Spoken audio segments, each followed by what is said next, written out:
Hi guys, welcome back to the channel for another fight breakdown. This weekend we see the highly anticipated matchup between Israel Adesanya and Yoel Romero for the UFC middleweight championship. This is an intriguing fight between the undefeated Adesanya and the wily veteran Romero. This matchup has divided fans on who they think will win, with some thinking the Soldier of God could be the first person to hand Adesanya a loss in the UFC, while others think Adesanya will be able to dispatch the Olympic wrestler. Let's get into it. Yoel Romero is coming into this fight with back-to-back losses from Robert Whittaker and Paulo Costa. Both fights were very close and you could even argue he beat both opponents. This is Romero's second shot at the middleweight championship, and at 42 years old, you have to think this will be his last opportunity. We need to start with Romero's conditioning. In his second fight against Robert Whittaker, he spent the first 2 rounds very slow and barely threw anything. You could argue he was trying to lull Whittaker into a big shot, but you could also see this as conserving his energy. In previous fights he has slowed down in the later stages of 5-round fights, and there is a chance he will have this in the back of his mind when he faces Israel on Saturday. He could well start the first couple of rounds against Adesanya very slowly, which he could be made to pay for. It wasn't until he had his eye jabbed shut that he came alive in the 3rd round and caught Whittaker with a heavy shot, but couldn't put him away. He emptied his gas tank trying to finish off the Reaper and ended up slowing down. If Romero manages to catch Adesanya, he's got to be careful with his output, because if he wastes any energy, the last style bender will exploit that.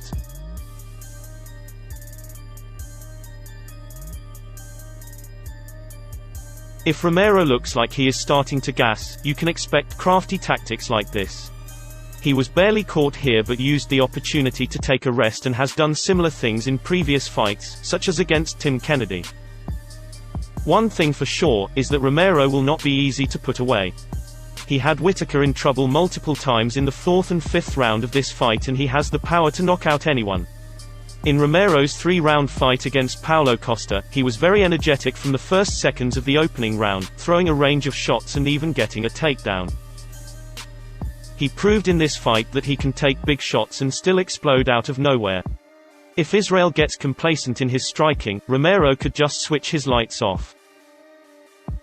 In the last few seconds of round 1, he was absorbing some big shots and was still able to fire back. Although you will notice his mouth is already open, which suggests he was breathing heavy because of the high output. One thing that fans think will cause Adesanya issues is Romero's takedowns. He only attempted a couple in this fight, and he hit Costa with some great shots that would put many fighters to sleep, but you have to think that Adesanya won't be as easy to catch and won't stand in front of him like Paulo did here. In comparison, Israel Adesanya is a very different fighter. In his fight against Kelvin Gastelum, we saw him in the most adversity we have ever seen him face. In this 5-round war, he showed some sniper-like striking and had Gastelum in trouble. Kelvin showed in this fight that Adesanya is hittable and he can be taken down. If Yoel can find these openings, it will be very interesting to see if he can keep him there, as here Adesanya proved he is capable of getting back to his feet. Instead of rushing in with big movements, he picked his shots beautifully and dropped Gastelum several times in the final round. I expect Adesanya to take his time with Romero and deploy similar tactics, picking his shots and waiting for Romero to slow down like Kelvin did in the last round of their fight. When he faced Robert Whittaker, he was very wary of his explosive movements. He learnt his lessons from the Gastelum fight and moved out of range of the power shots. Israel remained calm when Whittaker threw bombs and found his range by sliding just out the way. He respected Rob's power, but wasn't afraid to be there to land the counter shot, and that's exactly what he did at the end of the 1st round and nearly ended the fight. Yoel has to be careful of that, as Israel will be looking for those counter shots as a reply to any explosive movements. Adesanya's head movement in this fight was special. He was well in striking range for Whittaker, but couldn't seem to land anything significant. If Yoel wants to catch Izzy, he will have to look at where he's going to be, rather than where he is.